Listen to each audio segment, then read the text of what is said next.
The fingerprint ink wouldn't come off. No matter how hard I scrubbed my thumbs against the rough paper towel, the black stain remained, branding me as what I'd become in the last 2 hours. A criminal. The holding cell smelled like industrial cleaner trying to mask something worse, and the fluorescent lights hummed with a frequency that made my skull ache.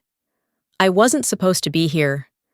I was Favour Mathew, financial analyst, honors graduate, the girl who'd never even gotten a speeding ticket. But here I was, sitting on a concrete floor in my gray waistcoat and tailored trousers, the outfit I'd worn to work this morning when my life still made sense. The police officer who'd processed me hadn't even tried to hide his contempt. "Corporate embezzlement," he'd said, shaking his head like I was something he'd scraped off his shoe. "Always the ones in fancy suits who think they're above the law." I tried to tell him, tried to explain that I didn't steal anything, that David had asked me to sign those documents, that I trusted him. But the officer just pointed to the cell and told me I'd get my phone call after booking. Only I didn't call, I texted. Because calling would mean hearing David's voice, and I couldn't face that yet.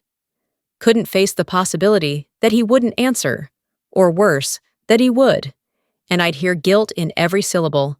So I pulled out my phone with shaking hands, mascara tears tracking down my cheeks, and I started typing to the man I'd loved for 2 years, the man who'd promised to protect me. "I'm at the police station," he set me up. "I have no one else to call. Please help me. My life is ruined." My finger hovered over the send button. Through the bars, I could see other women in the holding area, their faces hard with the kind of resignation that comes from being here before. I wasn't like them. I couldn't be like them. This was a mistake, a misunderstanding, and David would fix it. He had to fix it. I hit send. The message showed as delivered, then read. I waited. 1 minute, 2. The other women ignored me, lost in their own private hells. A guard walked past without looking my way. My phone screen dimmed, then went dark. He wasn't coming. The realization hit like a physical blow. I'd signed documents transferring $500,000 from accounts I didn't even know existed. Documents with my signature, my employee ID, my security clearance. David had stood behind me in my office, his hands on my shoulders, telling me it was just a routine audit transfer, say that he needed my help because his computer was down. I'd believed him. God, I'd actually believed him. And now he'd disappeared, and I was the one wearing fingerprint ink like a brand of shame. 15 miles across the city, in the back seat of a midnight blue Maybach, Kang Min was having the kind of day that usually ended with someone dying. His phone buzzed against the Italian leather seat. He ignored it, his attention fixed on the spreadsheet displayed on his tablet. Someone in his organization was bleeding money from his shell corporations, and he was close to finding out who. The numbers didn't lie, even when people did. The phone buzzed again. Kang Min's jaw tightened. His encrypted line didn't get random notifications. It barely got intentional ones. Only 5 people in the world had this number. Xiao and 4 of them knew better than to interrupt him during business hours. He picked up the phone, and his expression froze. "I'm at the police station." He set me up. "I have no one else to call. Please help me. My life is ruined." Beneath the message was a location tag. Metro Police Station, 5th Precinct. His territory. His driver glanced in the rearview mirror, catching the shock on his boss's face. In 3 years of service, he'd never seen Kang Min surprised by anything. "Sir?" "Who is this?" Kang Min said aloud, though he wasn't asking his driver. He pulled up the number's details. Unknown contact. But the message had been sent from a smartphone with location services enabled, and the metadata told him everything else. The message was genuine. The sender was inside the police station, and the timestamp was less than 60 seconds old. So someone had just texted the Ice Prince begging for rescue. Kang Min's mind raced through possibilities. A trap? Unlikely. His enemies weren't creative enough for this level of misdirection. A test from one of his rivals? They'd be dead before they could spring whatever ambush they'd planned. But this felt different, desperate, real. His tablet was still open to the spreadsheet, to the name highlighted in red. Favour Mathew, financial analyst at Sterling & Cross. The signatory on 17 unauthorized transfers, totaling $487,000 from his shell corporation. The woman he'd been planning to have his people interview tonight. He looked at his phone again. At the message. At the location tag, showing she was currently in police custody at the 5th Precinct. "Sir?" his driver asked again. Kang Min leaned forward, his voice cutting through the silence like a blade. "Change of plans. Take me to the 5th Precinct, now!" Back in the holding cell, my phone buzzed. My heart leaped into my throat. David. Finally, David was going to explain, was going to fix this nightmare. But the response wasn't from David. "Who is this?" I stared at the screen, confusion slicing through my panic. "What?" I looked at the message thread, at the number at the top that suddenly didn't look familiar. My hands started shaking harder. No, no, no, no. In my panic, in my tear-blurred desperation, I'd hit the wrong contact. Some random number that must have been saved in my phone by mistake. "Wrong number," I typed back, my vision swimming. "I'm so sorry. I should have left it there. Should have scrolled to David's actual contact and sent the message again. But my fingers were numb. And my mind was fracturing, and I couldn't stop myself from typing more. But if you're reading this, I need help. I've been arrested for something I didn't do. My boyfriend set me up. I'm at the 5th Precinct police station, and I don't know what to do. I'm scared. Send." The typing indicator appeared immediately, 3 dots pulsing on my screen like a heartbeat. Then the response came, and it made my blood run cold. "What is your name?" I blinked at the phone. What kind of question was that? But something in the directness of it, in the authority bleeding through those 4 words, made me answer. "Favour Mathew." "Why?"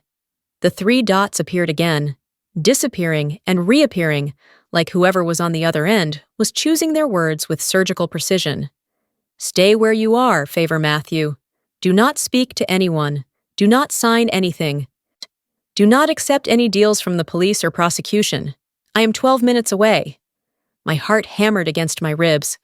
"Who are you? Someone who's been looking for you." The cell suddenly felt smaller, the air thinner.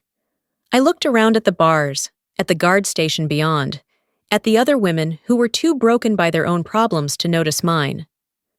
Looking for me could mean anything, could mean I'd somehow stumbled into something even worse than David's betrayal. "I don't understand," I typed. "Why would you be looking for me?" The response was instant.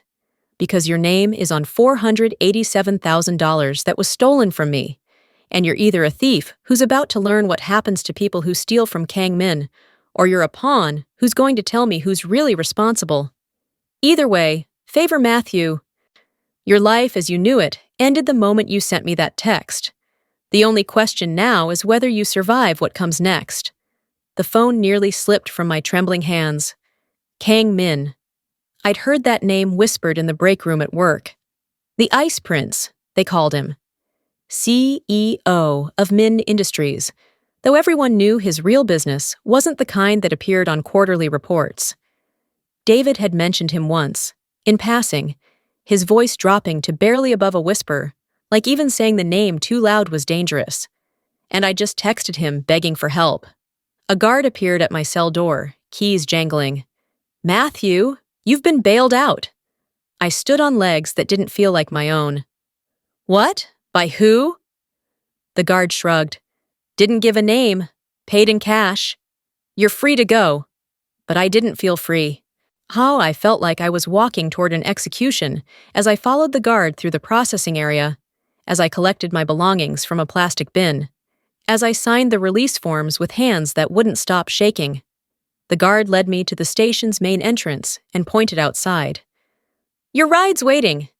Through the glass doors, I could see a Maybach idling at the curb, its dark paint gleaming under the streetlights like an oil slick. The rear door opened and a man stepped out, Even from a distance, even through my fear-fogged mind, I could see he was different from anyone I'd ever encountered. He wore a navy suit that probably cost more than my annual salary, each line sharp enough to cut. His face was all angles and shadows, beautiful and terrifying in equal measure. His hair was styled back perfectly, not a strand out of place despite the evening breeze. But it was his eyes that stopped my breath. Dark, intense, and fixed on me with the kind of focus that made me understand I was no longer a person. I was a problem he'd come to solve. Kang Min moved toward the station entrance with predatory grace, and I took an involuntary step backward. The glass door slid open. He stepped inside, and the entire police station seemed to hold its breath. "Favour Mathew," he said, and his voice was silk wrapped around steel, carrying the faintest trace of a Korean accent. "I believe you sent me a message." I couldn't speak, couldn't move, could only stare at the man who held my freedom in his hands, like it was a debt I'd never be able to repay. My voice cracked. "I didn't know it was you. It was a mistake." Something flickered across his face. See, not quite amusement, not quite anger. "Mistakes have consequences, Miss Mathew. You texted me claiming someone set you up. You claimed your life was ruined." He took a step closer, and I could smell expensive cologne mixed with something darker. "I'm here to determine if you're telling the truth, or if you're the thief who thought she could steal from me and hide behind an arrest." "I didn't steal anything," I whispered. "I didn't even know that money existed until your boyfriend asked you to sign some documents?" Kang Min's eyes narrowed. "David Chen, investment consultant, also currently missing, along with my $487,000. He pulled out his phone, showing me a photograph. David's ID photo from his company website. "This is the man who set you up?" I nodded, unable to form words. "Then we have a problem, Miss Mathew. Because David Chen has been laundering money through my shell corporations for 6 months, and your signature is on every single transfer." He tilted his head, studying me like I was a balance sheet that didn't add up. Which means either you're an accomplice trying to play innocent, or you're the fool who trusted the wrong man. Tears burned behind my eyes, but I refused to let them fall. Not here. Not in front of him. "I'm not a thief." "Prove it." "How?" Kang Min's lips curved into something that wasn't quite a smile. "You're a financial analyst, aren't you? Top of your class at Sterling and Cross, specialization in forensic accounting and fraud detection." He'd done his research. Of course he had. "I need to find the person who's stealing from me. You need to prove your innocence and clear your name. I'm offering you a trade." "What kind of trade?" "I paid $500,000 for your bail and legal representation. You're going to work off that debt by using your skills to trace the money trail and find out who else is involved in this theft. When we find them, you get your freedom back, your record cleared, your reputation restored." He made it sound so simple, so transactional. And if I refuse? The warmth, what little there was, drained from his eyes completely. "Then I'll assume you're guilty, retrieve my bail money, and let the justice system handle you. I believe the sentence for corporate embezzlement of this magnitude is 8 to 12 years. You'd be 40 before you saw freedom again, Miss Mathew, if you survived prison at all." My entire body went cold. This wasn't a choice. This was a contract written in blood and signed with desperation. "How do I know you won't just kill me when I've served my purpose?" Kang Min studied me for a long moment, and I saw a flash of something in his expression. Respect, maybe. Or recognition of a survivor's instinct. "You don't," he said simply. "But right now, I'm the only thing standing between you and a prison cell. Your boyfriend destroyed your life and disappeared with my money. The police think you're guilty. Sterling and Cross has already fired you. Your bank accounts will be frozen by morning. You have no one else, Favour Mathew. No family in this city. No friends who'll risk their reputation to help you. Just me. Just this moment. Just this choice. He was right. God help me. He was right about all of it. I looked past him, through the glass doors, at the Maybach waiting like a sleek black coffin, at the life I'd known dissolving into arrest warrants and betrayal, at the future that promised nothing but prison bars and broken dreams. Then I looked at Kang Min, at the danger radiating from him like heat from a furnace, at the cold calculation in his eyes that promised he'd use me up and discard me without a second thought. But I also saw the bail receipt he'd pulled from his pocket, showing he'd paid cash, saw the expensive lawyer's card he handed me, saw the faintest possibility of survival in a world that had just declared me guilty without trial. If I do this, I said, my voice steadier than I felt, I want my name cleared. Completely. I want proof that I was framed. I want my life back. Then help me find who took my money, and you'll have it. And the debt? The $500,000? Consider it your bail bond. You work for me until the case is solved. Then we're even. His eyes bore into mine. Unless you betray me, then the debt becomes permanent, and you'll wish you'd taken your chances with prison. I should have run. Should have screamed for the police, for a lawyer, for anyone. But the police had already decided I was guilty. David had already destroyed any chance I had at a fair trial. And this dangerous stranger was offering me the only lifeline in sight. I thought about my office at Sterling and Cross, about the career I'd built with 16-hour days and sacrifice, about the reputation I'd earned, about the woman I'd been this morning who'd believed in justice and truth, and the idea that hard work was rewarded. That woman was dead, murdered by David's betrayal and buried under evidence I couldn't fight alone. The woman standing in this police station, staring down a mafia boss, had to be someone different, someone harder, someone who could survive. I'll do it, I heard myself say. I'll find your money. Kang Min extended his hand. Then you work for me now. I took it.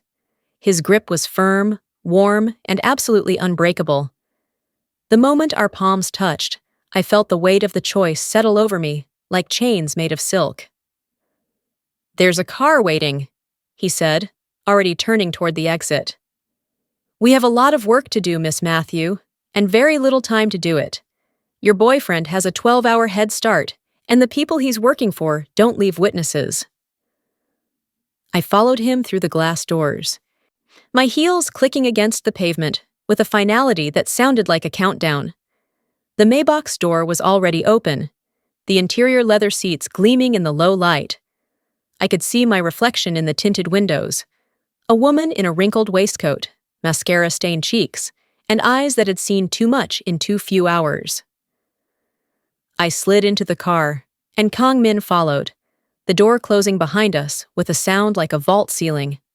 The driver pulled away from the station without a word, and I watched through the rear window as the building disappeared into the night, taking with it the last remnants of my old life. First rule, Kang Min said, his voice cutting through my spiraling thoughts. You don't lie to me, about anything. Second rule, you don't run. I'll find you, and you won't like what happens when I do. Third rule, you trust no one but me. Not your old colleagues, not your friends, and especially not anyone connected to David Chen. Understood? I nodded, not trusting my voice. Good. He pulled out a tablet, the screen glowing with spreadsheets and transaction records. Then let's begin. Show me what you're worth, Miss Mathew. Show me you're as brilliant as your reputation claims. Find the pattern in these numbers. Find the trail. Find my money. He handed me the tablet, and I stared at the rows of data, at the complex web of shell corporations and offshore accounts.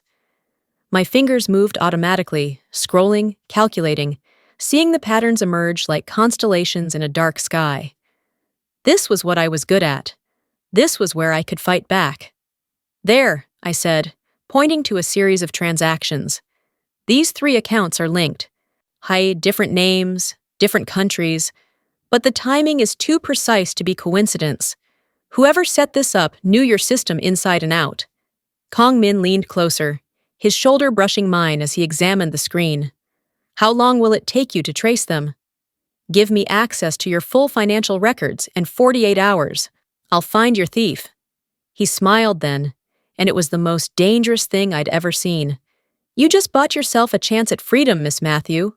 Don't waste it."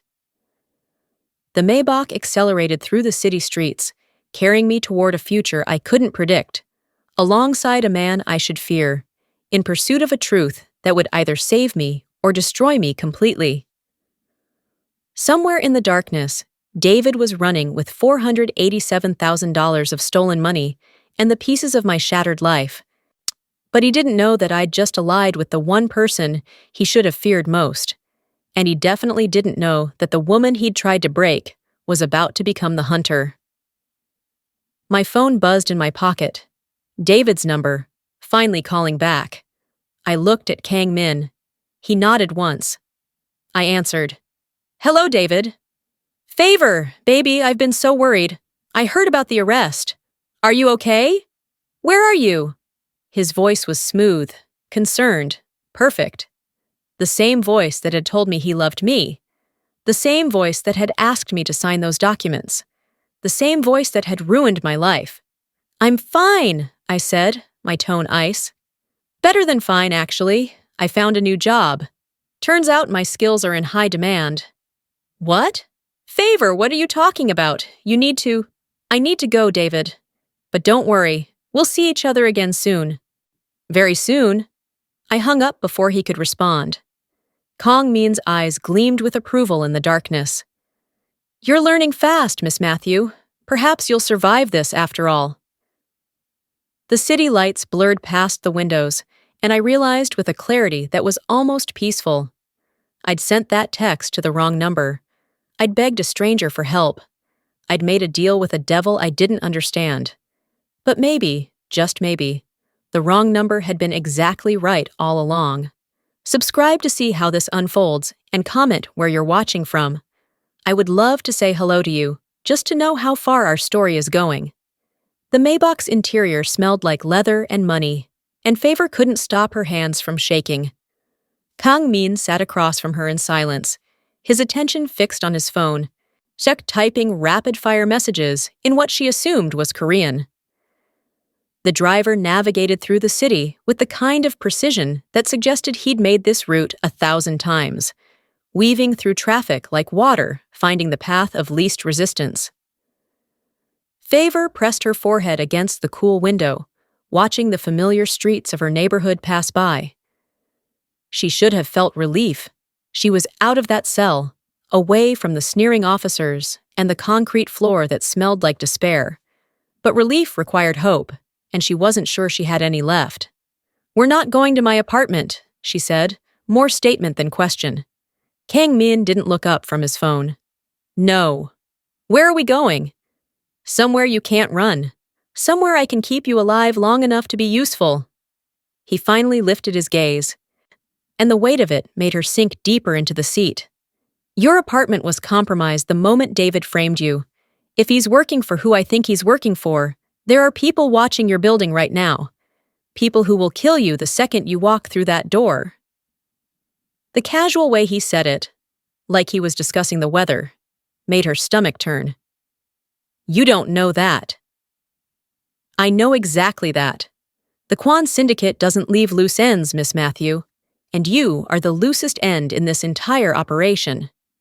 He pocketed his phone and leaned forward, elbows on his knees. "David stole from me. The moment he realized you could trace the theft back to him, you became a liability. He framed you to buy himself time, but that won't be enough. They'll need you dead to close the loop completely."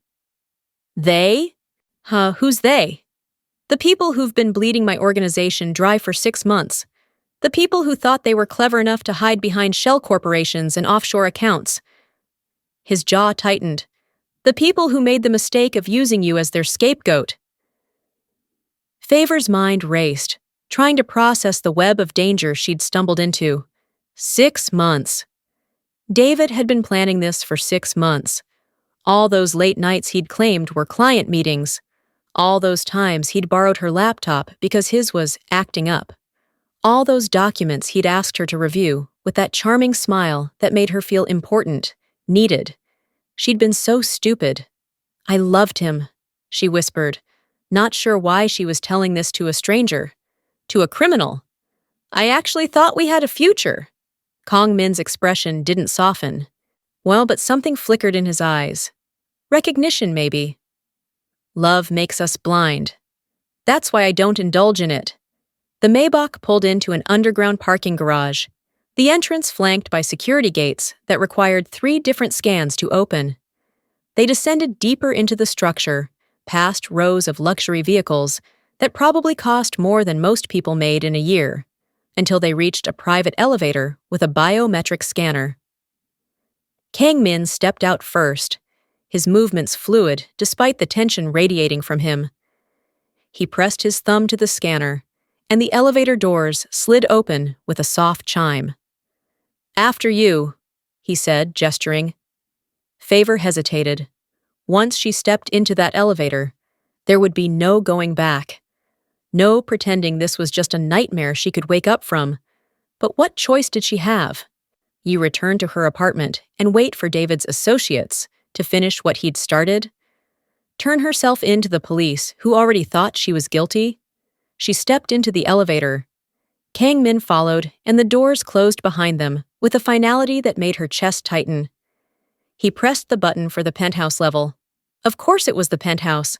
And the elevator began its ascent so smoothly she barely felt the movement. "The rules are simple," he said, his voice cutting through the elevator's quiet hum. "You don't leave the penthouse without my permission. You don't contact anyone from your old life. You don't try to run. You work when I tell you to work, and you rest when I allow it. You belong to me now, Miss Mathew. Until your debt is paid, or I decide you're more trouble than you're worth." The words should have terrified her, should have triggered every self-preservation instinct she had left. But instead, she felt a strange numbness settling over her, the kind that came when your brain decided it had processed too much trauma for one day. "And if I break the rules?" He turned to face her fully, and she saw the truth in his eyes before he even spoke. "Then you'll discover why people call me the Ice Prince, and it won't be because of my business acumen." The elevator doors opened directly into the penthouse, and Favour forgot how to breathe. Floor-to-ceiling windows dominated the space, offering a panoramic view of the city that glittered like scattered diamonds against the night sky.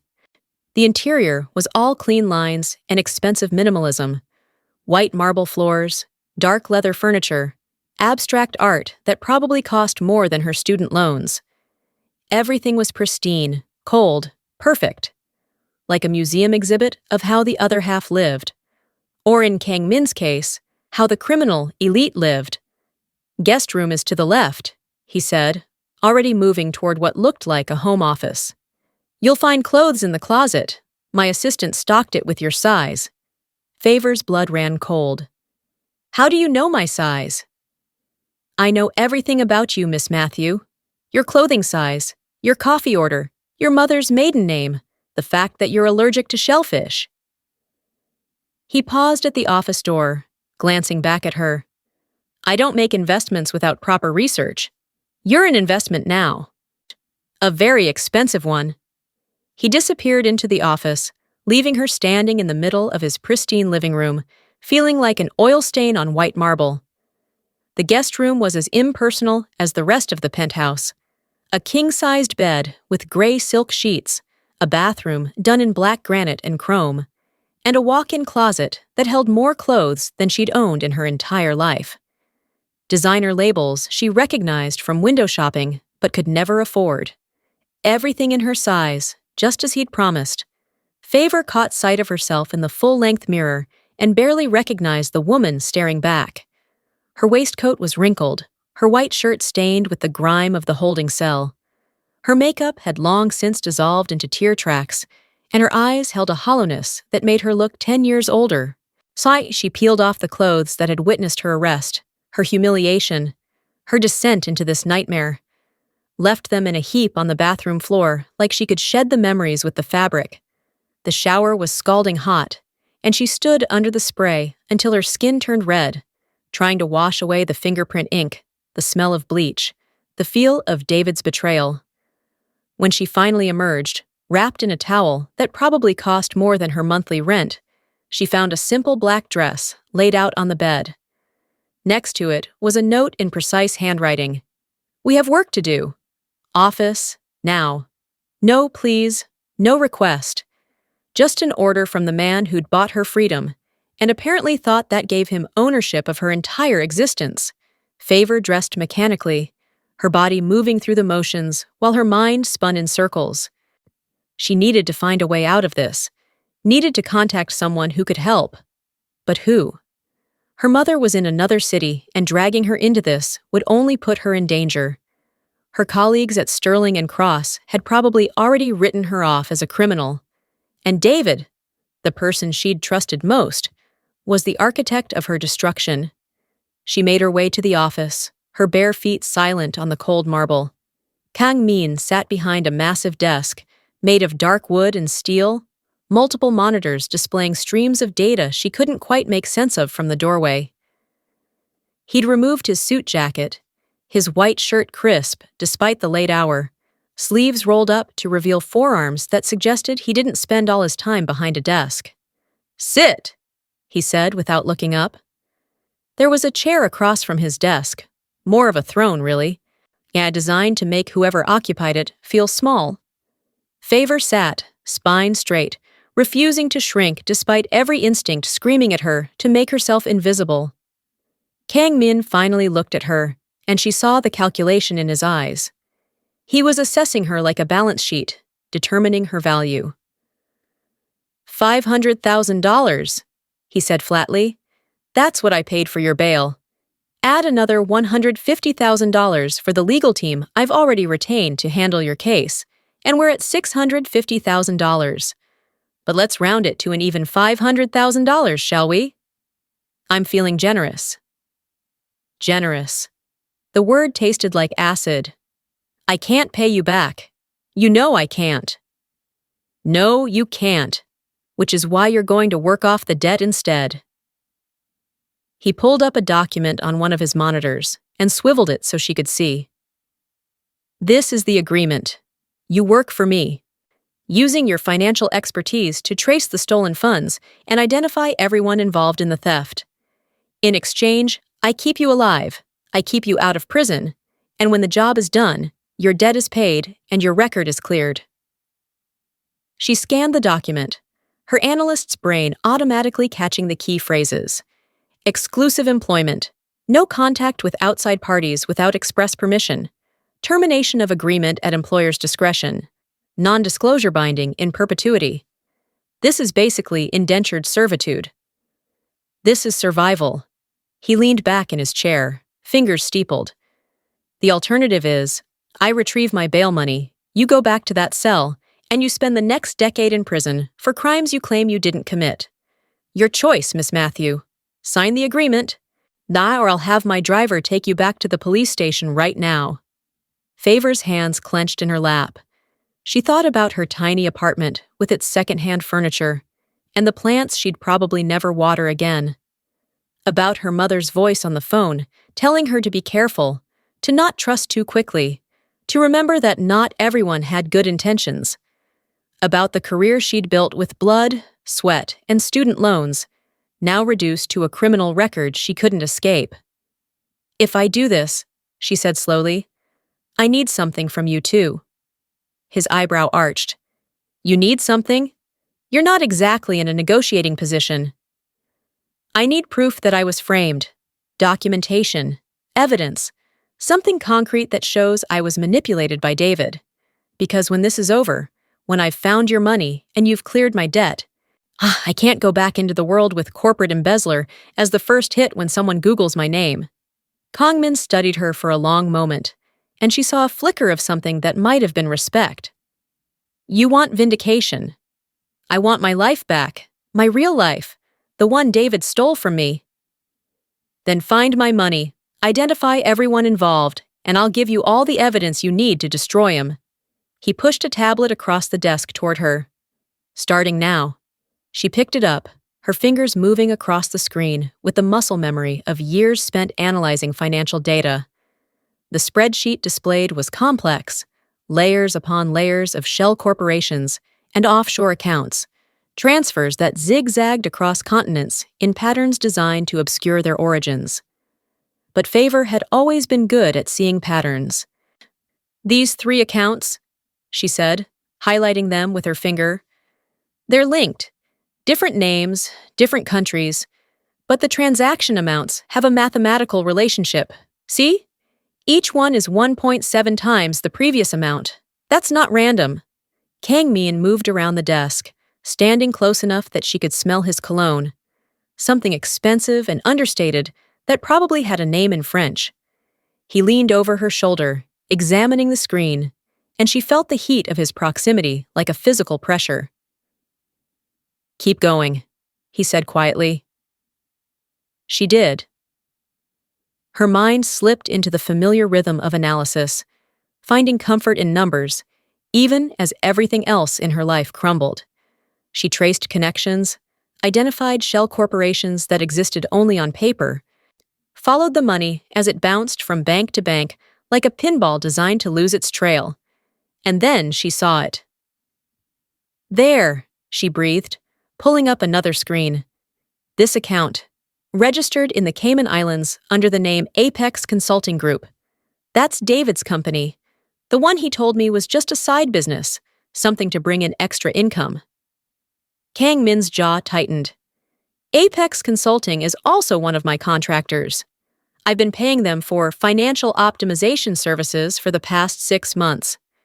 You've been paying them to steal from yourself," Favour corrected. "Look at these invoices. They're inflated by exactly 40%. You thought you were paying for legitimate consulting work, but David was skimming the excess into these offshore accounts." She pulled up more data, her fingers flying across the screen now.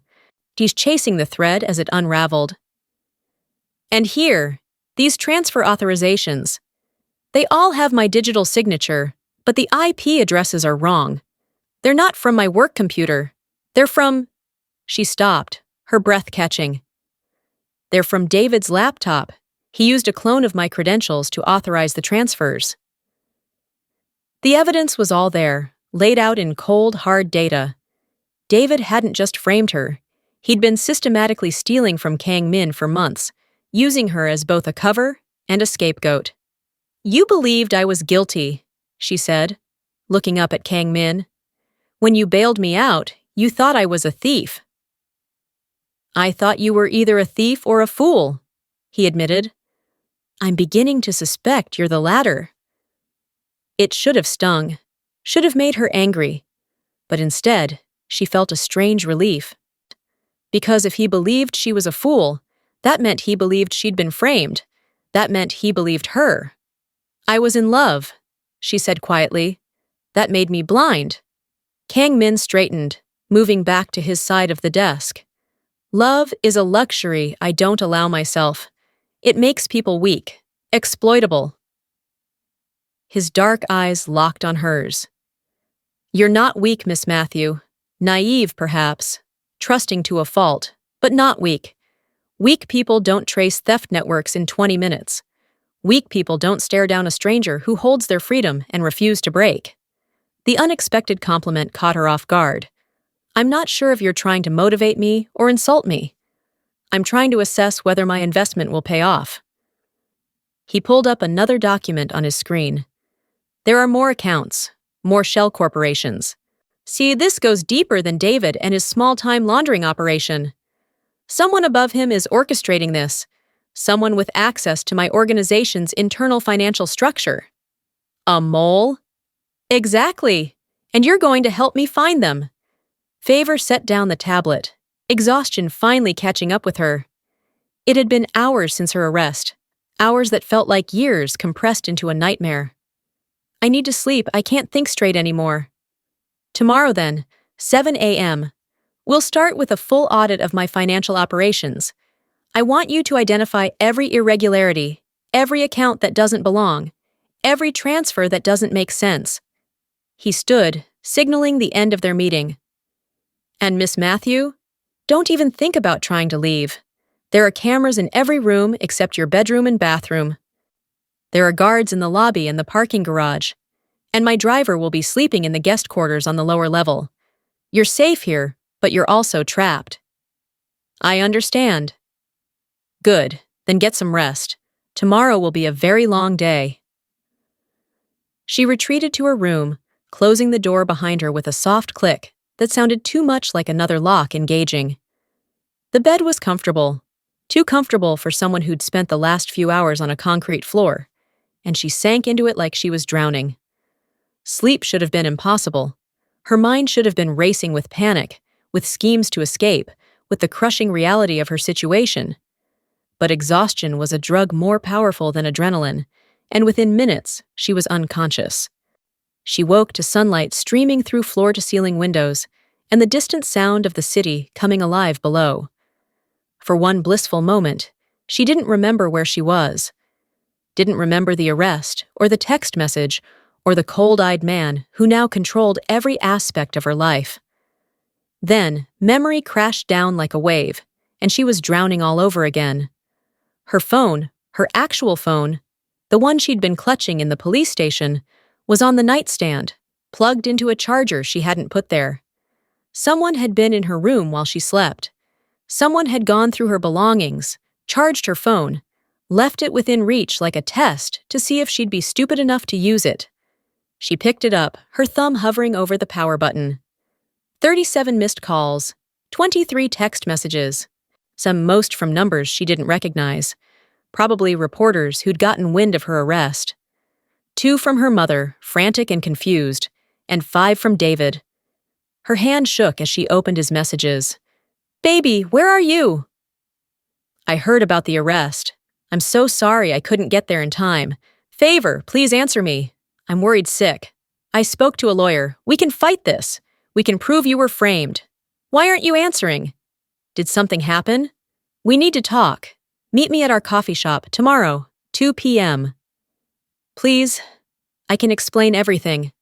The audacity of it made her want to throw the phone across the room. He was still pretending, still playing the concerned boyfriend while her life burned down around her. And the worst part was, if she hadn't sent that text to the wrong number, if she hadn't ended up here, she might have believed him. Might have walked right into whatever trap he was setting. A knock on the door made her jump. "Miss Mathew!"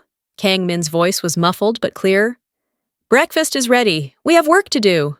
She dressed quickly in clothes that weren't hers, expensive fabrics that felt foreign against her skin. Found him in the kitchen, an expanse of white marble and stainless steel that looked like it had never been used for actual cooking. Coffee was waiting, dark and strong, next to a spread of breakfast that looked catered. Fruit, pastries, eggs Benedict that were still steaming. "You cook?" she asked, surprised. "I have a service." He was already back in business mode, suit immaculate, hair perfectly styled. Like the late-night interrogation had never happened. "Eat quickly. We have an hour before my first meeting, and I need you to review these accounts." He slid a folder across the counter. She picked it up, flipping through pages of financial statements, her analyst brain automatically cataloging discrepancies. "This account has irregular deposit patterns," she said, between bites of breakfast she wasn't sure she could keep down. "And this one, the vendor is fictional. I can tell by the registration structure." "How long would it take you to audit all of my accounts?" She did the math. "With full access to your systems, a week, maybe less." "You have 3 days." "That's impossible." "Then work faster." He poured himself coffee, his movements precise and controlled. "The people behind this theft don't know I've identified the leak yet. That gives us a small window to trace the money and identify everyone involved before they realize they need to run." Favour set down the folder, meeting his eyes. "David contacted me. He wants to meet." Kang Min's expression went glacial. "No.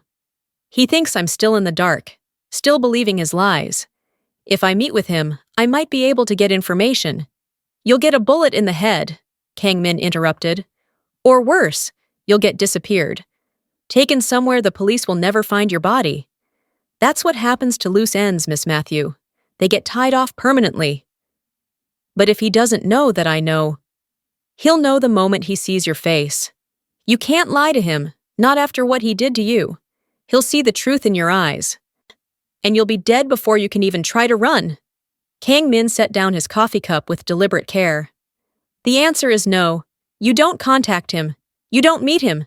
You don't even think about him unless I explicitly tell you to. The command in his voice should have made her back down, should have reminded her that she was in no position to argue, but something inside her, the part that had watched her career burn, that had sat on that concrete floor, that had been betrayed by someone she loved, refused to stay silent. You don't own me, she said quietly. You bought my bail. You offered me a deal, but you don't get to control every decision I make. The temperature in the room dropped 10 degrees. Kang Min moved around the counter, slow and deliberate, until he was standing inches from her. Close enough that she could see the flecks of amber in his dark eyes. Close enough that she could feel the danger radiating from him like heat. I don't own you? His voice was soft, lethal. Your bail bond has my name on it. Your legal defense is being funded from my accounts. You're living in my home, eating my food, wearing clothes I provided. You signed an agreement that makes you my employee until I decide otherwise. So tell me, Miss Mathew, if I don't own you, who does? Because from where I'm standing, you belong to me more thoroughly than you ever belonged to David Chen. She should have been terrified, should have apologized, backed down, remembered that this man was dangerous in ways she couldn't fully comprehend. But instead, she lifted her chin and held his gaze. You're right. You control my circumstances. You control whether I eat, sleep, whether I ever see freedom again. But you don't control what I think, what I feel, what I choose to do when the opportunity presents itself. She took a breath, steadying herself. So you can threaten me. You can lock me in this golden cage. But you can't make me stop fighting for answers. And you can't make me stop trying to clear my name. For a long moment, they stood frozen. Predator and prey, locked in a stalemate, neither quite understood. Then something shifted in Kang Min's expression. Not quite a smile. Not quite respect. But something close to recognition. You have more spine than I gave you credit for, he said finally, stepping back. But spine without intelligence is just stubborn stupidity. If you insist on meeting David, you do it my way. With my security, with surveillance. Hi, and if anything goes wrong, you follow my people's orders without question. Understood? She blinked, surprised. You're saying yes? I'm saying you might be able to get information we need. David trusts you, or at least, he thinks you're still naive enough to trust him. That's an advantage we can exploit. He pulled out his phone, typing rapidly. But we do this strategically. You'll wear a wire. My security will be positioned around the location, and you'll stick to a script. No improvisation, no emotional confessions, just the questions I tell you to ask. When? Today. 2 p.m., as he requested. I'll have my people scout the location beforehand. He met her eyes, and she saw the warning there. But if you deviate from the plan, if you do anything that puts yourself or my operation at risk, this arrangement ends. I'll cut you loose and let the justice system have you. Are we clear? Crystal. Good. Now finish your breakfast. We have 4 hours to prepare, and you need to learn how to lie convincingly enough that David believes you're still the naive girl he fell in love with. The coffee shop was the kind of place they'd spent countless Saturday mornings together. Exposed brick, vintage furniture, indie music playing softly through speakers. Favour had loved it once. Now it felt like visiting a crime scene. She sat at their usual table by the window, a cappuccino she couldn't taste going cold in front of her. The wire taped to her ribs itched, and she resisted the urge to adjust it. Kang Min's security was positioned throughout the shop. A man reading a newspaper in the corner. A woman working on her laptop by the door. Probably others she hadn't identified. And somewhere outside, in one of the dark SUVs parked along the street, Kang Min himself, was listening to every word through the feed from her wire. David walked in at 2:07, and her heart seized. He looked the same. Same perfectly styled hair, same expensive casual clothing, same smile that had once made her believe in fairy tales. He scanned the shop, his eyes landing on her with what looked like genuine relief. Favour! He slid into the chair across from her, reaching for her hands. She let him take them, forcing herself not to flinch. Thank God you're okay. I've been losing my mind. Where were you? The question came out steadier than she expected. When they arrested me. Where were you? His expression crumpled, and she almost believed the regret she saw there. Almost. I was out of town on business, a last-minute client meeting. By the time I saw the news, you'd already been processed. I tried calling, but they said you weren't allowed calls. He squeezed her hands. I'm so sorry, I should have been there. Kang Min's voice crackled through the nearly invisible earpiece hidden in her ear. Ask him about the documents. The documents you asked me to sign, she said, watching David's face carefully. The police said they were authorization forms for money transfers. Embezzlement. David's expression shifted. Just a microsecond of calculation before the concern returned. She almost missed it. Almost. That's insane, he said, his voice rising slightly. Those were routine audit forms. I would never— Favour, you have to believe me. This is all some horrible mistake. Someone's trying to frame both of us. Who? I don't know. That's what I've been trying to figure out. He leaned closer, lowering his voice. But I have a lawyer, a good one. We can fight this together, get you out of this mess. Ask him where the money went, Kang Min's voice instructed. Watch his eyes. The money they say I stole, she pressed. Over $400,000. Where did it go? David's eyes flickered. There and gone, but she caught it. Fear. I have no idea. But we'll find out. We'll trace it, prove you're innocent. His grip on her hands tightened. You trust me, right? After everything we've been through? The question hung between them like a blade. She thought about the woman she'd been a week ago. The one who'd believed in this man, who'd signed documents without reading them carefully because he'd asked with that smile. The one who'd thought love meant blind trust. That woman would have said yes, would have clung to him like a lifeline. But Favour wasn't that woman anymore. Of course I trust you, she lied, and watched relief flood his features. Good. That's good. He pulled out his phone. I need you to sign something. Just a statement for my lawyer, saying that I didn't coerce you into signing those documents, that you acted of your own free will. It'll help both our cases. Kang Min's voice was sharp in her ear. Don't sign anything. But Favour was already leaning forward, looking at the document on David's phone. It wasn't a statement. It was a confession, admitting full responsibility for the embezzlement, claiming David had no knowledge of the theft. He was trying to get her to sign her own guilty plea. The betrayal was so complete, so absolute, so that she felt something break inside her. Whatever small part of her heart that had still hoped for an explanation, still wanted to believe this was all a misunderstanding, shattered like glass. You really are trying to destroy me, she whispered. David's mask slipped. Just for a second, she saw what lay beneath. Not love, not even regret. Just cold calculation and something that might have been relief that she'd finally figured it out. Favour! You framed me. You used my credentials to steal money, and when you realized I might discover what you'd done, you set me up to take the fall.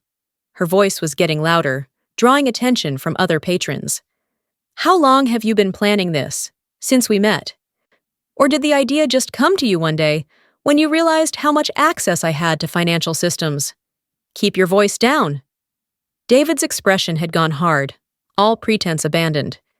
You don't understand what you're involved in. The people I work for. Get away from her, now! The man from the corner was suddenly at their table, his newspaper gone, his hand inside his jacket, in a gesture that suggested a weapon. "Miss Mathew, we need to go." David's eyes widened as he registered the security, as he realized this wasn't the private conversation he'd thought it was. "What did you do?" He stood abruptly, his chair scraping against the floor. "Who are you with?" "Someone who actually wants to help me," Favour said, standing as well. "Unlike you." David's hand shot out, grabbing her wrist with bruising force. "You stupid bitch. Do you have any idea what you've done? They'll kill you for this." The security guard moved fast, breaking David's grip and positioning himself between them. Two more of Kang Min's people materialized from the crowd, forming a protective semicircle. "You're going to regret this," David hissed, backing toward the door. "You're going to wish you'd just taken the fall quietly." He was gone before she could respond, disappearing into the street crowd with the kind of practiced ease that suggested he'd planned his escape route. Favour's knees buckled, and the security guard caught her elbow. "We need to get you out of here, now." They moved as a unit, surrounding her as they exited the coffee shop and headed for the waiting SUV. Kang Min was already out of his vehicle, his face carved from ice as he approached. "Get her inside," he ordered. The SUV door closed behind her, and then Kang Min was sliding in beside her, his phone already to his ear, speaking rapid Korean to someone on the other end. "He tried to get me to sign a confession," Favour said, her voice distant and strange to her own ears. "He had it ready. He planned this entire meeting just to get me to incriminate myself." "I know, I heard." Kang Min ended his call and turned his full attention to her. "But you did well. You didn't sign anything. You confirmed he's working for someone else. And more importantly," he pulled up a video feed on his phone. "My team tracked him to a warehouse in the industrial district. We now know where he's been hiding." On the screen, she could see David entering a building, could see the timestamp showing it was live footage. Hay could see other figures moving in the shadows around him. "What are you going to do?" she asked. "I'm going to have a conversation with your ex-boyfriend about who he's working for and where my money went." Kang Min's expression was devoid of mercy. "And he's going to tell me everything, whether he wants to or not." The SUV was moving, heading away from the coffee shop, away from the remnants of her old life. Favour stared at the video feed, at David's figure growing smaller as he disappeared into the warehouse. She should have felt guilty, should have warned him, tried to save him from whatever Kang Min had planned. But she didn't. She felt nothing but the cold certainty that David had made his choices, and now he would face the consequences. "I want to be there," she said. "When you question him, I want to hear him admit what he did." Kang Min studied her for a long moment. "That's not a good idea. What I do to extract information isn't something you should witness. I don't care. He destroyed my life. I deserve to hear the truth from his own mouth." "The truth you'll hear won't sound like the truth you're looking for. It'll sound like screaming and begging and confessions made under duress." He leaned closer, his voice dropping. "I'm not a good man, Miss Mathew. I don't ask nicely. I don't offer deals. When I want information, I take it.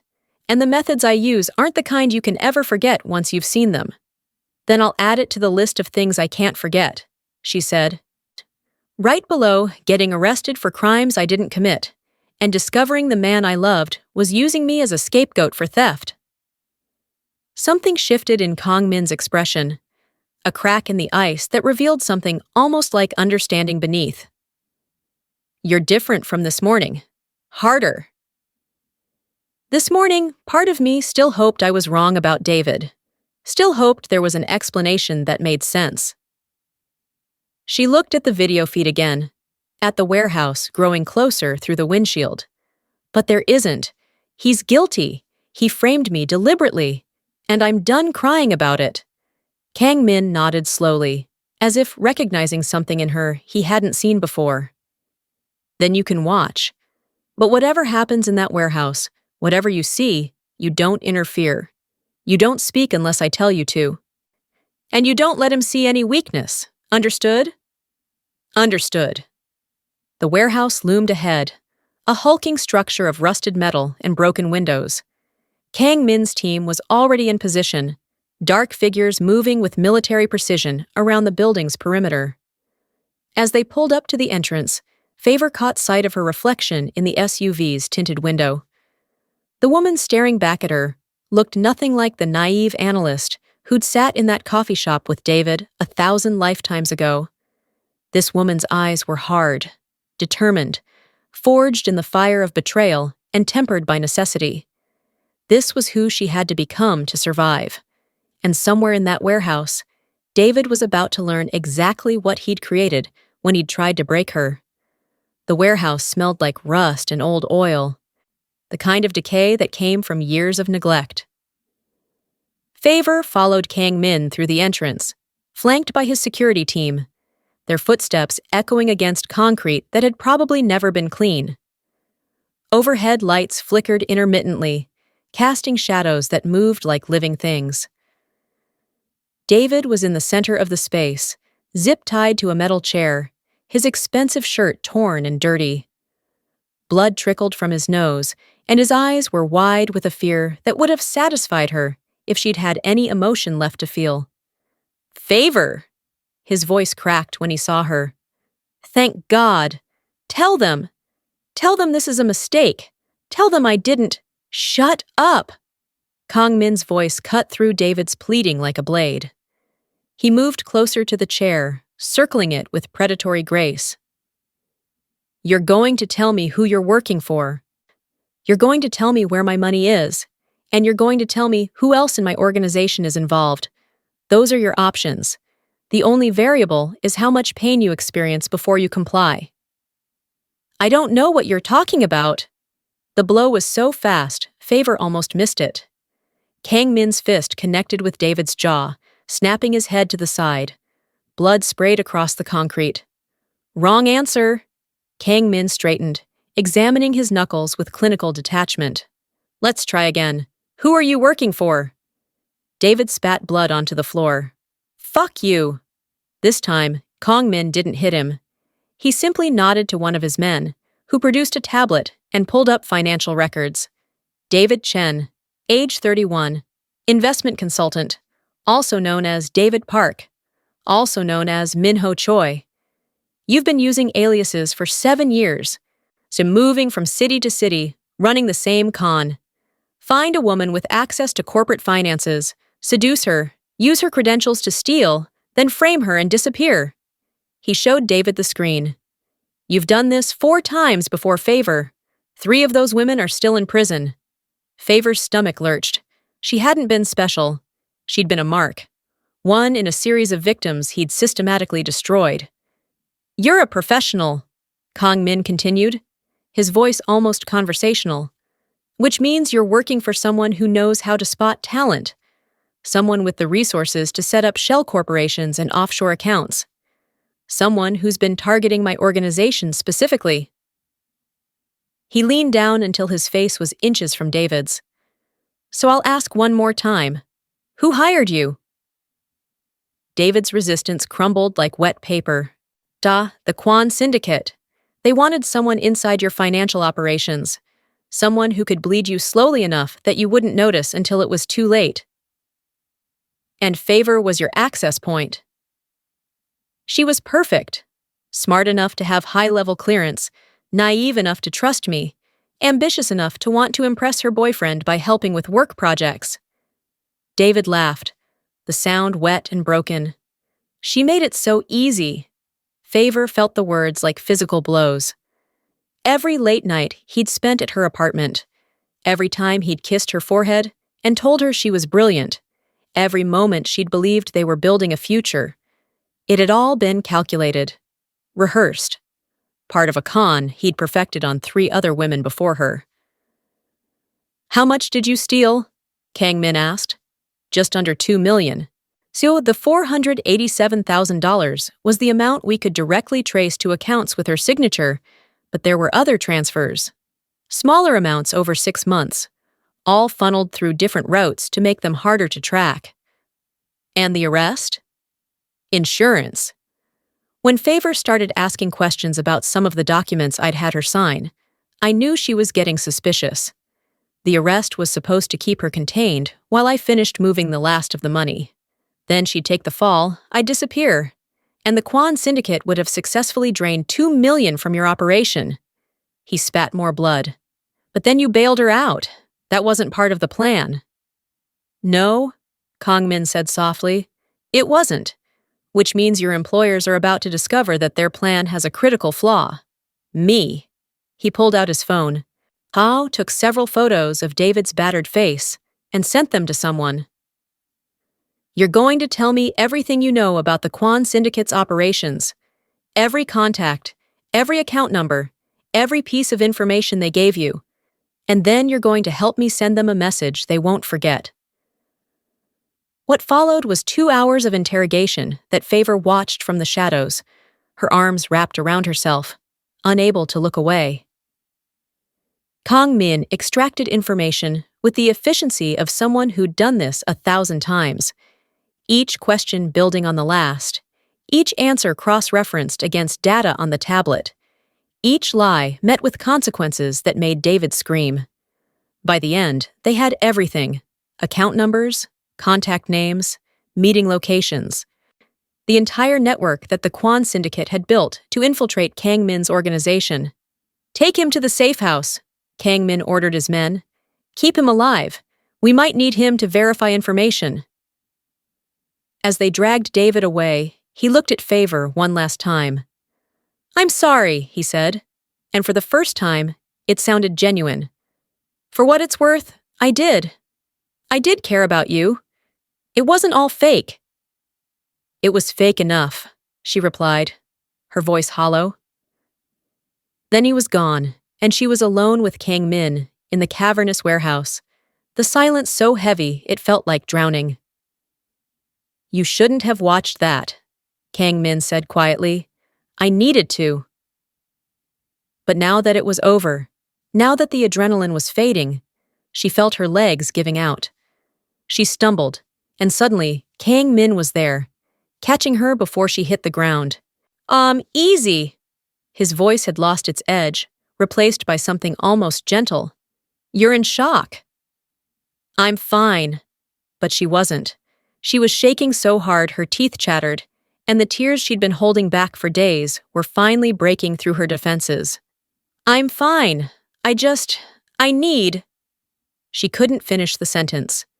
Couldn't articulate the fracture she felt spreading through her chest, the way her entire understanding of the past 2 years had just been revealed as an elaborate lie. Kang Min guided her to sit on a shipping crate, then crouched in front of her, his hands steadying her shoulders. Breathe.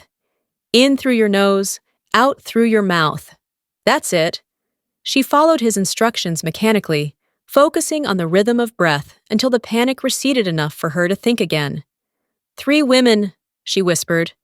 3 women are in prison because of him, because they trusted him like I did. We'll get them out, Kang Min said. With David's confession and the evidence we've gathered, I can have my legal team file appeals for all of them. Their convictions will be overturned. Why would you do that? They're not your problem. They're victims of the same operation that targeted me. That makes them my concern. He studied her face, and she saw something shift in his expression. And because you would want me to. Because despite everything you've been through, you still care about justice, about doing the right thing. The observation was too accurate, too perceptive, and it made her eyes burn with fresh tears. I feel so stupid. I should have seen it. Should have known. He was a professional con artist with years of experience. You had no reason to suspect him. Kang Min reached up, his thumb brushing away a tear from her cheek with unexpected tenderness. This wasn't your fault, Favour. None of it was. The gentleness in his voice, the careful way he touched her, was so at odds with the brutal interrogation she'd just witnessed that it fractured something inside her. She'd spent days being strong, being analytical, refusing to break down. But she was so tired. Tired of being brave, tired of pretending she wasn't terrified, tired of holding together the shattered pieces of herself. She leaned forward, her forehead resting against Kang Min's shoulder, and let herself cry. Really cry, for the first time since her arrest. For the career she'd lost, the love that had never been real, the innocence she could never get back. Kang Min didn't pull away, didn't tell her to be strong or stop crying. He just wrapped his arms around her, one hand coming up to rest against the back of her head, and let her break down in the ruins of a warehouse that smelled like rust and betrayal. "You're going to survive this," he said quietly, his lips close to her ear. "You're going to clear your name, rebuild your life, and be stronger than you ever were before. I'll make sure of it." "Why?" She pulled back enough to look at him, to see the complexity in his dark eyes. "Why do you care what happens to me?" "Because you're brilliant, because you're resilient, because you saved 3 other women without even knowing it when you refused to break." His hand moved to cup her jaw, his thumb tracing her cheekbone. "And because when I look at you, I don't see a victim or a pawn. I see someone who could be dangerous if she ever stopped being afraid." The air between them shifted, charged with something that had been building since that first night in the police station. She was suddenly aware of how close they were, of the warmth of his hand against her skin, of the way his eyes had gone dark with something that wasn't calculation or control. "You're dangerous enough for both of us," she whispered. "Maybe that's why this works." He leaned closer, and she could feel his breath against her lips. "You need someone dangerous to protect you, and I need someone honest enough to keep me human." She should have pulled away, should have remembered that this man was a criminal, that their arrangement was temporary, that getting emotionally involved would only complicate everything. But she was so tired of should, tired of being careful, being smart, being the good girl who followed all the rules while the world burned around her.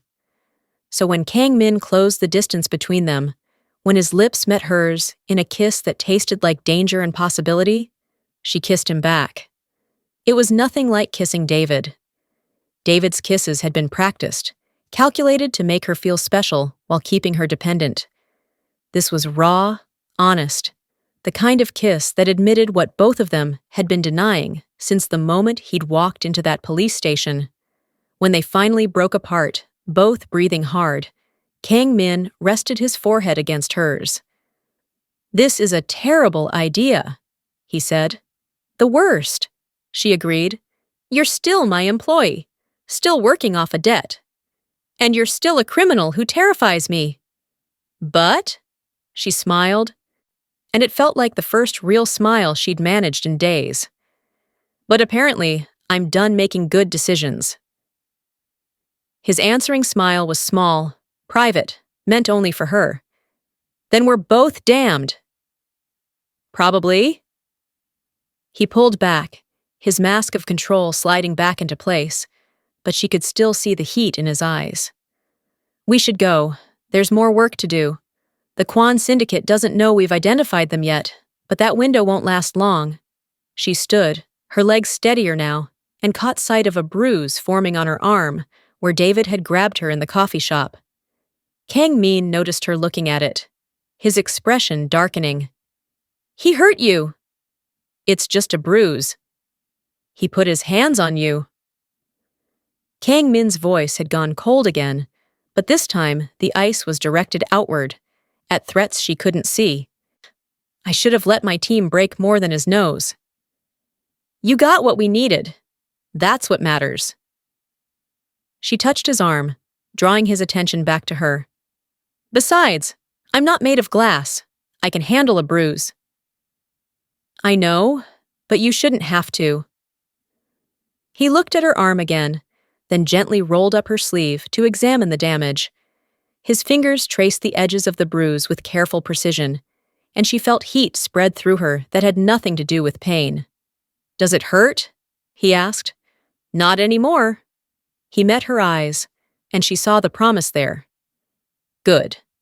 Because tomorrow, we're going to take everything from the people who tried to break you, and you're going to help me do it."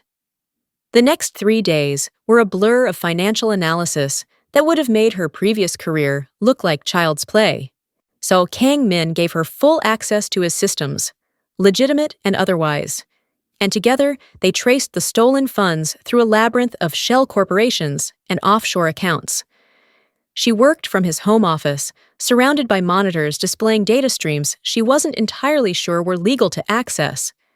Kang Min would appear periodically with coffee, food, or questions about specific transactions, and slowly they pieced together the full picture. "Here," she said on the third night, highlighting a series of accounts. "This is where most of the money ended up. A holding company registered in the Seychelles, owned by a trust based in Singapore, which is controlled by—" She pulled up another screen. "The Quan Syndicate, specifically Quan Wei, the head of their financial operations." Kang Min leaned over her shoulder, studying the data. Quan Wei. I've met him at business functions. Legitimate businessman on the surface, money launderer, and arms dealer underneath. "He's going to be at the Peninsula Gala next week," Favour said, pulling up an invitation list she'd hacked from the event organizer's servers. "It's a fundraiser for the art museum. Very exclusive, very public. He won't expect you to confront him there." "I'm not going to confront him. I'm going to get evidence." Kang Min straightened, a plan forming behind his eyes. "And you're going to help me." She turned in her chair to face him. "How?" "The gala. You'll attend as my fiancé. While we're there, you'll get close to Quan Wei and clone his phone. I need access to his communications, his transaction records, everything he keeps on that device. I'm not a spy." "No. So you're a brilliant financial analyst who can make small talk about investments and market trends while secretly transferring data." He pulled out his phone and showed her a small device.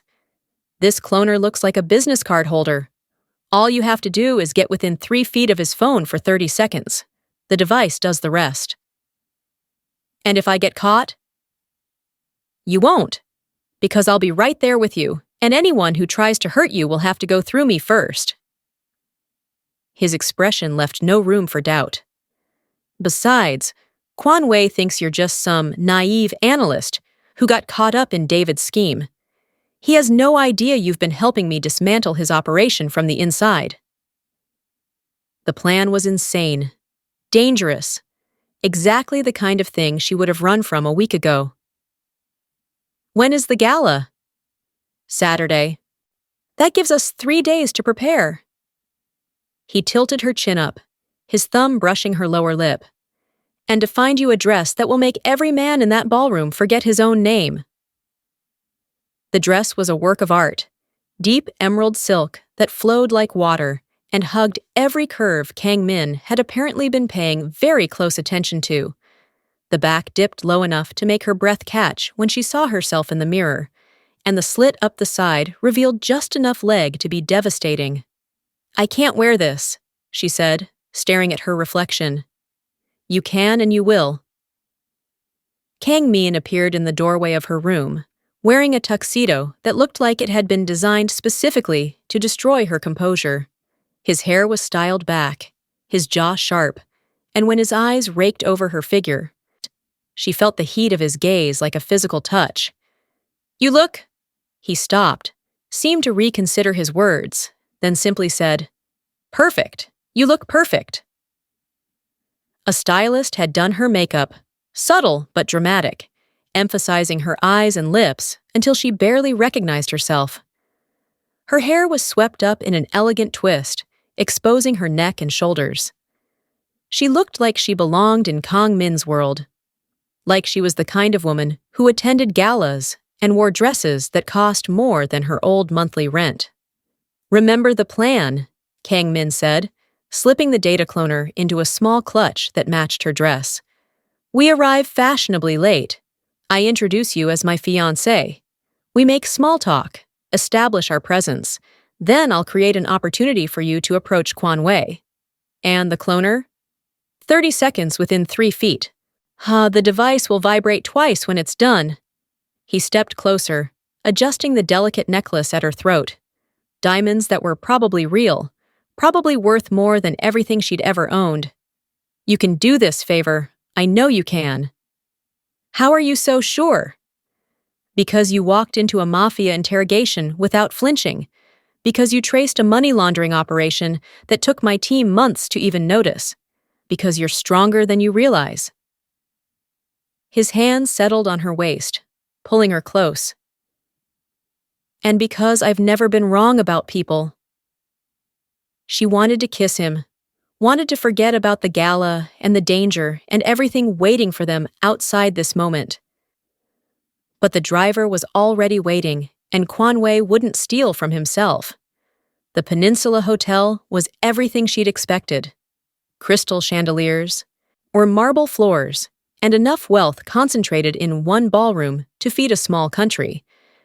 Guests dripped with diamonds and designer labels, their laughter carefully modulated to suggest sophistication rather than joy. Kang Min kept his hand at the small of her back as they entered, the touch possessive and grounding. Heads turned as they moved through the crowd, whispers following in their wake.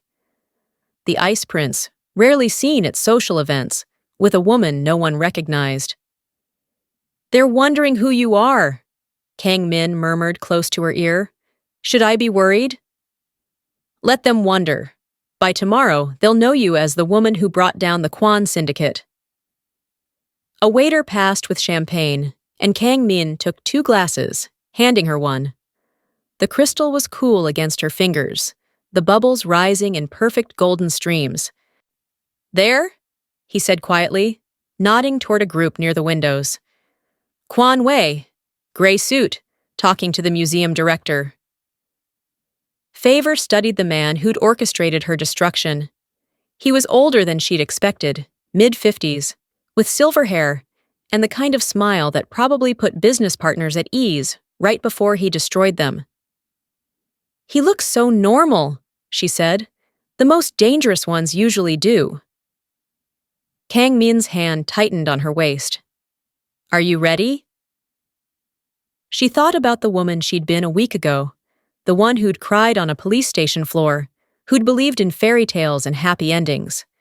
That woman was gone, replaced by someone harder, sharper, forged in betrayal, and tempered by necessity. "I'm ready." They moved through the crowd with practiced ease. Kang Min, introducing her to business associates and society matrons, who kissed the air beside her cheeks and asked about wedding plans. She played the role perfectly, the adoring fiancé, slightly overwhelmed by the attention, but glowing with happiness.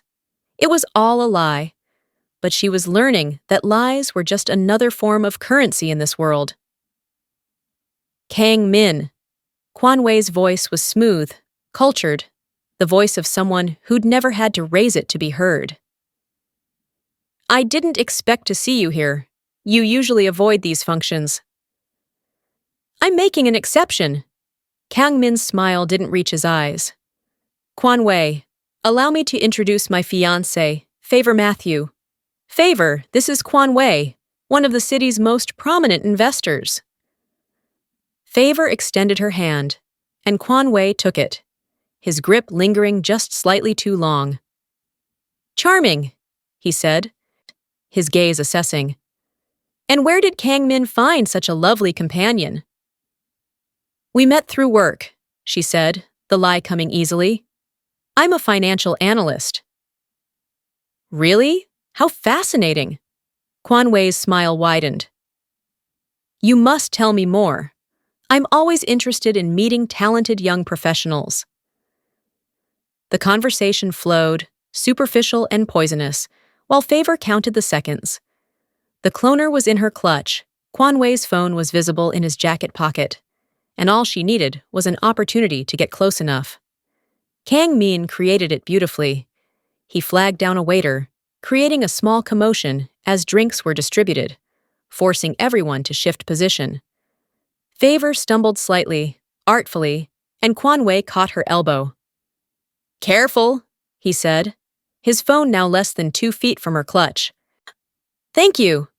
She pressed the button on the cloner, feeling it begin its work. "These heels are lovely but treacherous." 30 seconds. She just needed 30 seconds of small talk while her clutch stole every piece of data from his phone. "Tell me, Miss Mathew," Quanwei said, "what kind of financial analysis do you specialize in?" "Forensic accounting, actually. I trace money laundering operations and corporate embezzlement." The irony was so perfect she almost smiled. "It's fascinating work. You'd be surprised how many seemingly legitimate operations are actually fronts for criminal enterprises." Something flickered in Quanwei's expression. Barely there, but she caught it. Suspicion, calculation. "That does sound fascinating," he said slowly. "And you're working with Kang Min now?" "Engaged to him," she corrected. "The work is separate." But it was too late. She'd pushed too hard, revealed too much. Quanwei's smile had frozen, his eyes going flat and cold as he reassessed her. The cloner vibrated twice in her clutch. Data transfer complete. "If you'll excuse me," Quanwei said, his tone perfectly pleasant, perfectly lethal. "I've just remembered an urgent call I need to make." He was gone before they could respond, disappearing into the crowd with the speed of someone who knew when to run. "He knows," Favour said quietly. "I know." Kang Min's hand found hers, squeezing once. "We need to leave. Now." They made their excuses, collected her wrap, and headed for the exit with the kind of casual urgency that didn't draw attention but didn't waste time. The valet was already bringing their car around, Kang Min's security materializing from wherever they'd been positioned. "Did you get it?" Kang Min asked as they slid into the back seat. Favour pulled out the cloner, plugging it into a tablet. Data began streaming across the screen. Text messages, emails, transaction records, everything Quanwei had kept on his phone. "Everything," she confirmed. "Enough to prove the entire operation. Enough to—" The explosion was deafening. The car ahead of them, a black sedan that had been leaving at the same time, erupted in flames, metal and glass spraying across the driveway. Guests screamed, running in all directions, and Kang Min's driver was already throwing the car into reverse. "Go! Go! Go!" Kang Min shouted, his arm wrapping around Favour and pulling her down below the window line. Another explosion, this one closer. Close enough that their car rocked from the blast wave. The driver was cursing in Korean, spinning the wheel, finding gaps in the panicking crowd that shouldn't have existed. "They're trying to kill us," Favour said, stating the obvious because her brain couldn't process anything more complex. "They're trying to kill anyone who might have that data." Kang Min was on his phone, barking orders. "But they won't. Hold on." The driver found the street, the car accelerating so fast Favour felt pressed back into her seat. Behind them, more explosions lit up the night sky, the gala descending into chaos. "The tablet," Kang Min said urgently. "Is it encrypted?" She checked, her fingers shaking so badly she could barely type. "Yes, full encryption. They can't access it remotely." "Good. Because that data is now the only thing keeping us alive." They drove for 20 minutes, taking random turns, doubling back, making sure they weren't followed. When they finally pulled into the underground garage of Kang Min's building, Favour's entire body was shaking with adrenaline crash. "Inside!"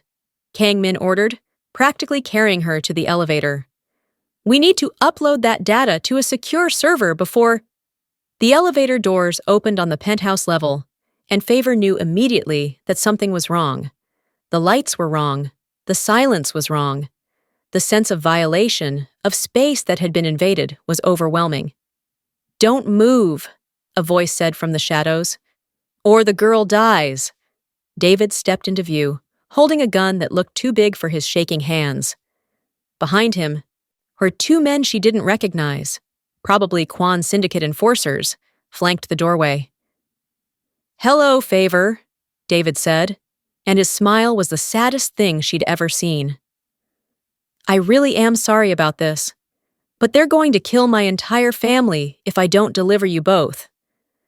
Before she could scream, before Kang Min could react, one of the enforcers moved.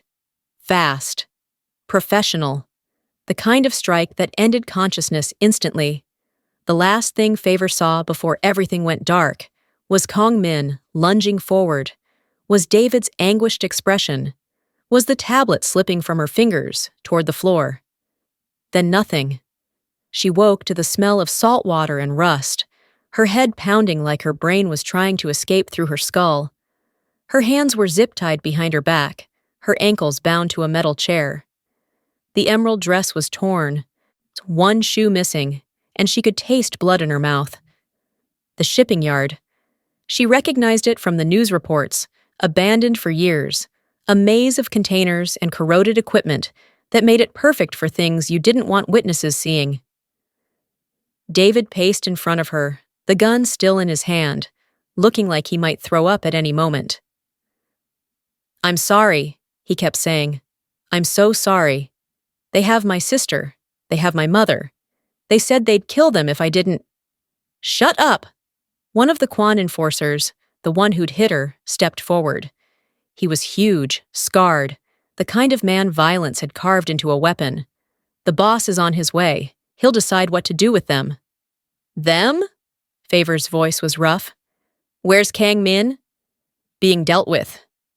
The enforcer's smile was cruel. "Turns out the Ice Prince bleeds just like everyone else." Panic clawed at her throat. "If you killed him, we didn't. Yet.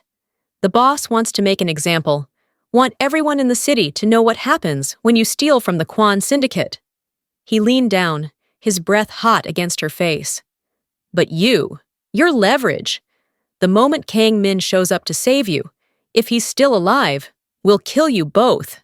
David made a sound like a wounded animal. "You said you'd let her go. You said if I delivered her, my family would be safe and she'd—" The enforcer backhanded him casually, sending David sprawling. "Your family will be safe when we say they're safe, and the girl dies.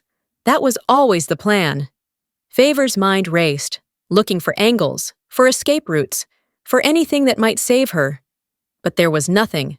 Just zip ties cutting into her wrists, a gun she couldn't reach, and the distant sound of waves against the dock.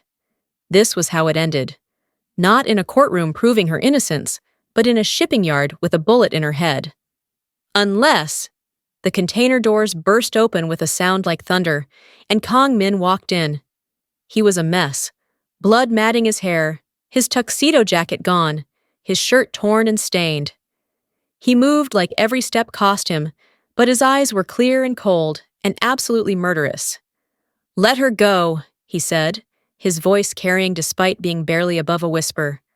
"Let her go, and maybe I'll let you live." The enforcers laughed. Both of them had guns drawn, pointed at Kang Min's chest. They had every advantage, weapons, numbers, Favour as a hostage. But they'd made a critical mistake. They'd assumed Kang Min came alone. The first enforcer went down before anyone realized what was happening. A shot from somewhere in the shadows, precise and final. The second tried to spin, tried to aim at Favour, but Kang Min was already moving. She'd never seen someone move that fast. He closed the distance before the enforcer could squeeze the trigger, his hand wrapping around the gun, forcing it up as it fired. The bullet went wild, punching through metal somewhere above them. Then Kang Min showed them all why people called him the Ice Prince and whispered his name in fear. He fought like violence was a language he'd spoken since birth. Brutal, efficient, without mercy. The enforcer outweighed him by 50 pounds and had years of combat experience, but it didn't matter. Within seconds, the man was on the ground, unconscious or dead, and Kang Min was taking his gun. David raised his weapon with shaking hands. "I'm sorry," he said, tears streaming down his face. "I'm so sorry, but they have my family." "Then you should have come to me for help," Kang Min said quietly, "instead of choosing to sacrifice innocent people to save your own skin." "Again!" He pulled the trigger. David dropped, the gun falling from his lifeless fingers, and Favour felt nothing. No grief, no satisfaction, just a hollow recognition that the man who destroyed her life had finally paid for it. Kang Min was at her side immediately, cutting through the zip ties with a knife that appeared from somewhere. "Are you hurt?" "I'm fine. You're bleeding." "I'm fine." But he wasn't. She could see the tremor in his hands, the way he was favoring his left side, the blood that kept dripping from somewhere she couldn't see. "We need to move. Xing Quanwei is on his way with more men, and I don't have the resources to fight an army." "The tablet is safe. My team grabbed it before they took you." He helped her stand, his arms supporting her when her legs proved unreliable. "I've already uploaded the data to my servers, sent copies to law enforcement, to the media, to everyone who matters. The Quan Syndicate is finished." They stumbled toward the exit together, two broken people holding each other up, moving past the bodies and the blood toward something that might eventually become safety. Outside, the night air was cold and clean, washing away the smell of rust and violence. More of Kang Min's security was waiting, forming a protective barrier around them, rushing them toward waiting vehicles. "Sir," one of them said urgently, "Quanwei's convoy is 3 minutes out. We need to go now." "Take her," Kang Min said, pushing Favour toward the man. "Get her to the safe house." "No." She grabbed his arm, feeling the sticky warmth of blood. "I'm not leaving you." "Favour." "No, you don't get to save me and then sacrifice yourself." She met his eyes, saw the exhaustion there, the resignation. "We survive this together or not at all." Something shifted in his expression. Surprise, maybe, or recognition. "You're too stubborn for your own good." "I learned from the best." He laughed. The sound pained but genuine. "Then let's both get out of here." They made it to the vehicles as the first shots rang out behind them. Quanwei's men finding the bodies, realizing what had happened. The convoy peeled out of the shipping yard with professional precision, leaving chaos and consequences behind. The media called it the scandal of the decade. The data from Quanwei's phone revealed everything: years of money laundering, connections to organized crime across 3 continents, bribes paid to officials at every level of government. The investigation spread like wildfire, taking down not just the Quan Syndicate, but dozens of associated operations. David's confession, recorded during Kang Min's interrogation and included in the data dump, exonerated Favour completely. Her arrest was expunged, her charges dropped, and Sterling and Cross was forced to issue a public apology and offer her job back with a significant raise. The 3 other women David had framed were released within a week, their records cleared, their lives given back to them. And Favour, standing in Kang Min's office 2 weeks after the shipping yard, Siu watched it all unfold on the news with a detachment that felt like survival. "You're free," Kang Min said, setting down a manila envelope on his desk. "Your passport, your bail bond, marked paid in full. All documentation clearing you of any wrongdoing. You can go back to your life now." She picked up the passport, feeling its weight in her hand. Everything she'd wanted when this started, her freedom, her innocence, her future, was right here. "Sterling and Cross wants you back," Kang Min continued, his voice carefully neutral. "They're offering full restoration of your position, back pay, and a promotion. You'd be stupid not to take it." "Probably." "Your apartment is waiting. I've had it cleaned and restocked. Your mother has been calling. She's desperate to see you." "I know." "So," he finally met her eyes, and she saw the careful distance he'd rebuilt between them, the walls he'd erected to protect himself from caring too much. "This is where we say goodbye. Your debt is paid. Our arrangement is concluded." Favour looked at the passport, at the official stamps and seals that declared her innocent, at the evidence of a life she could reclaim. Then she looked at Kang Min, at the man who'd bailed her out when no one else would, who'd given her purpose when her world collapsed, who'd taught her that strength wasn't about being unbreakable. It was about refusing to stay broken. She tore the passport in half. The sound was shockingly loud in the quiet office, paper ripping like fabric, like the destruction of something that had already ceased to exist. "What are you doing?" Kang Min's mask cracked, showing genuine shock beneath. Making a choice."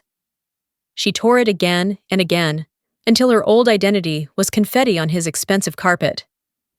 "Sterling and Cross can find another analyst. My apartment can stay empty. My old life can stay dead." Favour. "I'm not the woman who sat on that police station floor anymore. I'm not naive enough to think the world is fair or that good intentions matter." She moved around his desk, closing the distance he'd tried to maintain. "But I'm also not broken. You taught me that. This isn't your world. You don't belong here." "I didn't, but I do now." She took his hand, feeling the familiar calluses, the strength barely contained. "You said you needed someone honest enough to keep you human. Was that a lie? No? Then stop trying to push me away because you think it's what's best for me." She leaned closer, yet her lips almost touching his. "Let me decide what's best for myself. And right now, what's best is staying right here." For a moment, she thought he might argue, might insist she leave, go back to safety, stop gambling with her life in his dangerous world. Then he kissed her, and it was nothing like the first time in the warehouse. This was certain, claiming, the kind of kiss that acknowledged they'd both chosen this path and would walk it together. When they broke apart, he rested his forehead against hers, his hands framing her face. "You're insane," he said. "Probably. I can't promise you safety, can't promise you normal. My life is dangerous, and being with me makes you a target." "I know. You'll have to learn things you'd be better off not knowing. Do things that will keep you awake at night." "I'm already awake at night. Might as well make it count." He laughed, and it was the freest sound she'd ever heard from him. "What did I do to deserve you?"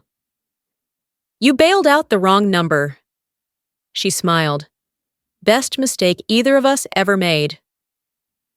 Outside, the city sparkled under afternoon sun, full of danger and possibility, and the kind of future neither of them could predict. But for the first time since her arrest, since her life had imploded, Favour wasn't afraid. She'd survived betrayal, survived interrogation and kidnapping and attempted murder, survived the destruction of everything she'd thought she wanted.